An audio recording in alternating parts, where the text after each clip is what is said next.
Hello student, आप देख रहे हैं आपका अपना YouTube channel JMS coaching institute. हम कक्षा 12वीं फिजिक्स हिंदी मीडियम की क्लासेस चला रहे हैं, जिसमें सेकंड चैप्टर चल रहा है विद्युत विभव तथा धारिता। उसके कुछ क्वेश्चन हम कर चुके हैं और कुछ क्वेश्चन और बाकी उनको हम सॉल्व करेंगे। अगर वीडियो अच्छी लगे तो लाइक से सब्सक्राइब जरूर करें, ठीक है। देखिए क्वेश्चन क्या है आपका, श्रेणी क्रम में संयोजित मतलब जुड़ा संधारित्र का नामांकित चित्र बनाकर तुल्य धारिता का व्यंजक ज्ञात कीजिए, ठीक है।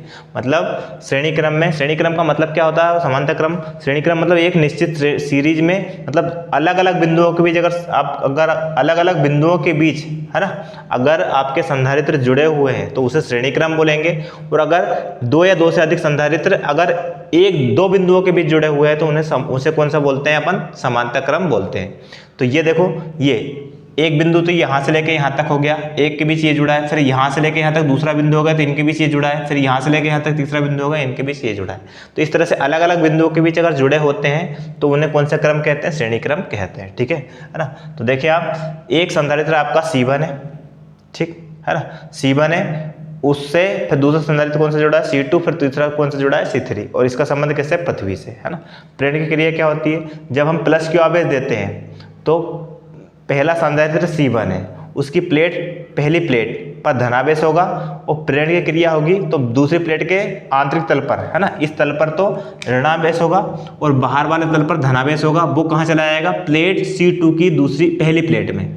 जो आपका संधारित्र C2 है उसकी दूसरी प्लेट में, फिर से सुनना कि जब ये आपका धनावेश दिया जाता है किसको, पहले संधारित्र C1 की पहली प्लेट को, है ना, ठीक है। ये A प्लेट है और ये कौन सी प्लेट है आपकी B। फिर इसी प्रकार ये A, ये B, ये A और ये B पहली प्लेट को दिया जाता है तो प्रेरण की क्रिया होती है। तो इसके पास वाले तल पर, B के पास वाले तल पर तो ऋणावेश उत्पन्न होगा और बाहर वाले तल पर कौन सा आवेश उत्पन्न होगा, धनावेश। चूंकि इसका संबंध किससे है, दूसरे संधारित्र की पहली प्लेट से, तो ये धनावेश कहाँ चला जाएगा, इस प्लेट A में चला जाएगा, वापस यहाँ प्रेरण की क्रिया होगी। तो इस प्रकार लगातार प्रेरण की क्रिया होती है। तो दो या दो से अधिक संधारित्र को अगर जोड़ देते हैं तो हर एक संधारित्र की पहली प्लेट पर धनावेश और दूसरी प्लेट पर ऋणावेश होगा। क्यों, क्योंकि सबसे आखिरी वाली जो संधारित्र होगा उसकी सबसे लास्ट प्लेट को हमने किससे जोड़ दिया, पृथ्वी से जोड़ दिया, तो इसका स्वतंत्र धनावेश कहाँ चला जाएगा, पृथ्वी में चला जाएगा। इस प्रकार हर एक प्लेट के, हर एक संधारित्र की पहली प्लेट पर धनावेश और दूसरी प्लेट पर कौन सा आवेश रहेगा, ऋणावेश रहेगा, ठीक है ना। अब जब आवेश जब इसमें जाएगा, ठीक है, तो इसका विभव, पहले इन दो बिंदुओं के बीच विभव क्या होगा, V1, इनके बीच विभव क्या होगा, V2, और यह इनके बीच विभव कितना उत्पन्न होगा, V3, ठीक है। तो वही लिखा हमने कि माना तीन संधारित्र C1, C2 और C3 है, क्या, कौन से श्रेणी क्रम में जोड़े गए हैं। इनको प्लस क्यू आवेश देने पर इनका विभवांतर कितना, V1, V2 और V3 हो जाता है। तो चेंज क्या हो रहा है, जब आवेश दिया तो इसमें विभव चेंज हो रहा है। तो सवाल कहाँ से शुरू होगा, विभव से, है ना। तो कुल विभवांतर, ठीक है, कुल विभवांतर V बराबर कितना हो जाएगा, V1 plus V2 plus V3। Equation क्या हो गई, फर्स्ट। कुल विभवांतर कैसे हो गए आपका, है ना, V1, V2, V3, ये यहाँ से पहला V1 और ये V2 और ये V3, तो टोटल विभवांतर कितना हो जाएगा, इतना हो जाएगा, ठीक है ना। अब चूंकि हमने एक फॉर्मूला पढ़ा था Q बराबर CV, Q बराबर क्या पढ़ा था, CV, ठीक है ना। लेकिन हमें इसको किस में बनाना है, V के फॉर्म में बनाना है, क्योंकि V1, V2, V3 का मान चाहिए। तो इसको हम ऐसा भी लिख सकते हैं, या करके V का अगर फॉर्मूला निकाले इससे तो C गुणा में भाग में चला जाएगा, तो Q बटे C। ये इक्वेशन क्या हो गई आपकी, सेकंड हो गई, ठीक है। क्या हो गया, V बराबर क्या हो गया, Q बटे C। ये फॉर्मूला तीन तरह से लिख सकते हैं, V बराबर Q बटे C, Q बराबर CV और C बराबर Q बटे V, वो हम लिखते आए, ठीक है। अब देखो V में हमने फॉर्मूला बना लिया। तो चूंकि अगर विभव V1 है, तो अगर विभव V1 की बात करते हैं तो वो कौन से संधारित्र का है, C1 का। कौन सा संधारित्र का है, C1 का। तो यहाँ तो क्या आएगा, C1, लेकिन उसका आवेश कितना है, Q। तो इक्वेशन क्या हो गई आपकी, थर्ड। फिर से देखें, विभव V की बात कर रहे हैं तो V1 की बात कर रहे हैं, तो V1 किसका, पहले संधारित्र का विभव कितना है, V1 है, उस पर आवेश कितना है, Q है, ठीक है, कितना है, Q है। तो आवेश तो Q रहेगा, लेकिन जो उसकी संधारित्र क्या है, C1 है ना। फिर दूसरा संधारित्र किसकी बात कर रहे हैं, V2 की। दूसरा संधारित्र कौन सा है आपका, C2, है ना। इसका विभव कितना है, V2, तो V2 बराबर, इस पर आवेश कितना है, Q है, क्योंकि आवेश चेंज नहीं होता, श्रेणी क्रम में कभी भी आवेश चेंज नहीं होगा, ठीक है। लेकिन इसका, ये संधारित्र का नाम कितना है, क्या है, C2 है। इक्वेशन मतलब इसकी धारिता कितनी है, C2 है। इसकी धारिता कितनी थी, C1 थी। इक्वेशन क्या हो गई आपकी 4। अब बात करते हैं V3। तो जो V3 है वो किसका विभव है, विभवांतर है आपका कौन से, तीसरे संधारित्र का। तो उस पर आवेश कितना है, Q है, लेकिन उसकी धारिता कितनी है, C3 है। इक्वेशन क्या हो गई आपकी 5 हो गई। ठीक है ना। इन सब का मान कहाँ रख दे, समीकरण 1 में। समीकरण 2 3 4 से 5 से कहाँ मान रख दे, समीकरण 1 में, है ना। तो समीकरण 1, समीकरण 2 3 4 से, 2 3 4 व 5 से कहाँ मान रखने हैं, समीकरण 1 में मान रखने पर, ठीक है। यहाँ अगर मान रखेंगे तो कितना हो जाएगा, V का मान कितना है, Q/C। तो यहाँ जाएगा Q/C। V1 का मान कितना है, ये Q/C1 किसका मान है, V1 का मान है।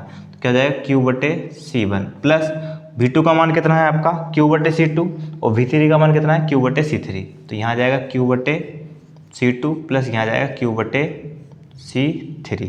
ठीक है। अब देखो Q/C इज इक्वल टू, यहाँ से Q कॉमन, तो क्या बचेगा 1/C1 plus 1/C2 plus 1/C3 बचा। Q से ये Q कैंसिल कर सकते हैं अपन, ठीक है।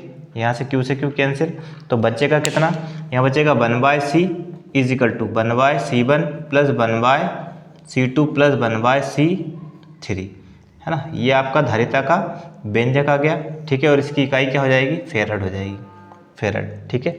इसकी इकाई क्या हो जाएगी आपकी, फेरड हो जाएगी। इतना हो गया, है ना। अगर आपसे ये तो 3 संधारित्र, मतलब 2 या 2 से अधिक संधारित्र होने चाहिए, ठीक है। तो 3 संधारित्र है। अगर आपसे पूछ लिया n संधारित्र के लिए पूछ लिया जाए, क्या पूछ लिया जाए आपसे, n संधारित्र के लिए, 1 मिनट, है ना। अगर आपसे पूछा जाए धारिता का व्यंजक किसके, n संधारित्र के लिए, n संधारित्रों के लिए, ठीक है। n संधारित्र के लिए धारिता का व्यंजक क्या होगा वो समझना आप।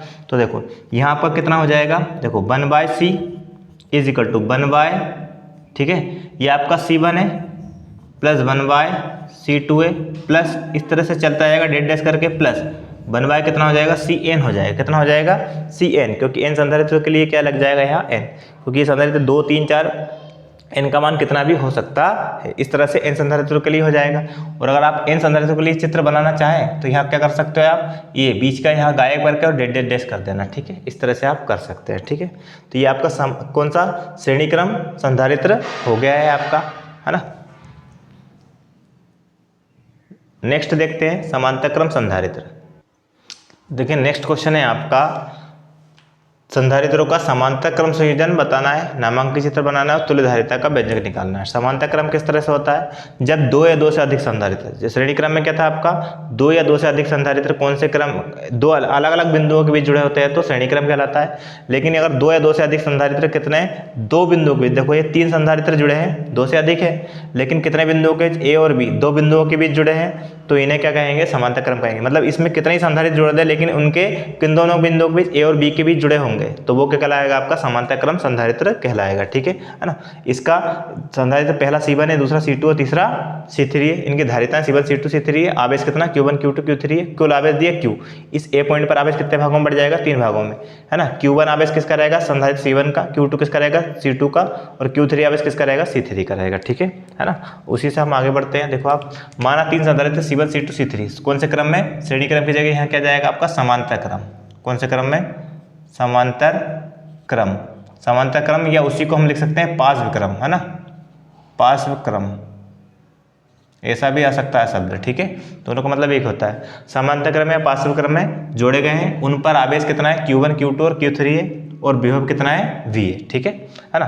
तब देखो यहाँ चेंज क्या हो रहा है, विभव चेंज नहीं हो रहा है, क्या चेंज हो रहा है, आवेश चेंज हो रहा है। तो कुल आवेश से आपका क्वेश्चन शुरू होगा। जैसे उसमें क्या चेंज हो रहा था आपका, विभव, तो विभव से शुरू हुआ था। इसमें क्या आ जाएगा, कुल आवेश, कुल आवेश, कुल आवेश Q बराबर कितना हो जाएगा आपका, Q1 plus Q2 plus Q3, ये कुल आवेश हो जाएगा आपका, है ना। अब देखें इनकी वैल्यू लिख देते हैं। अब चूंकि इक्वेशन क्या हो गई आपकी, फर्स्ट हो गई। अब चूंकि Q बराबर कितना होता है, फॉर्मूला CV, इक्वेशन क्या हो गई सेकेंड, क्यों, क्योंकि Q में ही अपने को फॉर्मूला बनाना है, ठीक है। तो अब अगर आवेश Q1 है तो वो कौन सा संधारित्र का आवेश है, देखो Q1 आवेश किसका है, C1 का, उसका विभव कितना है, V विभव चेंज नहीं हो रहा, तो इक्वेशन क्या हो गई आपकी, थर्ड हो गई। फिर Q2 आवेश है, तो वो किसका है, Q2 आवेश किसका है, C2 संधारित्र का, मतलब C2 धारिता वाला, संधारित्र की धारिता कितने C2 है और उसका विभव कितना है V। इक्वेशन क्या हो गई आपकी 4 हो गई। फिर अगर आपका आवेश Q3 की बात करते हैं तो वो किसके लिए आएगा, आपका तीसरे संधारित्र के लिए आएगा, उसकी धारिता कितनी C3 है और विभव कितना है V है। इक्वेशन क्या हो गई आपकी 5 हो गई, ठीक है। इन सब का मान कौन सा समीकरण में रख दें, समीकरण 1 में, है ना। तो यहाँ लिख सकते हैं समीकरण 1 में मान रखने पर, समीकरण 1 में मान रखने पर, ठीक है।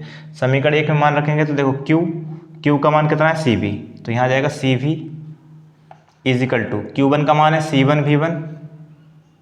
C1V सॉरी, Q1 का मान कितना है C1V, Q2 का मान है C2V और Q3 का मान है C3V, यहाँ रखा जाएगा प्लस C2V प्लस C3V, इतना हो गया। अब देखो क्या कॉमन दिख रहा है आपको, CV इज इक्वल टू, यहाँ से V कॉमन है तो क्या बचेगा आपका C1 plus C2 plus C3, ठीक है। किससे कैंसिल हो रहा है आपका, V से कैंसिल हो रहा है, V से भी कैंसिल हो रहा है, ये कैंसिल कर दिया, बचा क्या आपका C is equal to C1 plus C2 plus C3, है ना। ये धारिता का व्यंजक आ गया। तो इसकी इकाई कितनी होती है हमें पता है, फेरेड है, क्या है इकाई, क्या है फेरेड, ठीक है। इतना आ गया। लेकिन अगर आपसे ये तो 3 संधारित्र के लिए हो गया, कम से कम 2 होने चाहिए, 2 से ज़्यादा कितने हो सकते हैं, तो हमने 3 के लिए निकाल लिया। लेकिन यही आपका n संधारित्रों के लिए पूछे तो क्या करेंगे, तो देखें यहाँ n संधारित्रों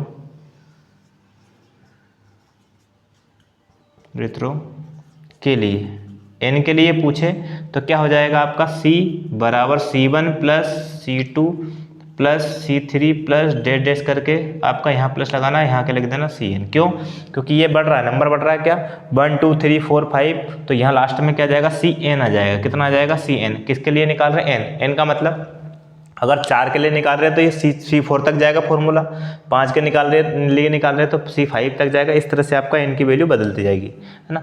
ये आपका n संधारित्रों के लिए समांतर क्रम का व्यंजक हो गया, ठीक है। और ये इसकी धारिता कितनी होगी, इतनी, ये फेरेड में है, ठीक है। इस तरह से हमने आज समांतर क्रम और श्रेणी क्रम दोनों को सोल्व किया है। अगले कुछ टॉपिक के साथ फिर से हाजिर होंगे, तब तक के लिए धन्यवाद।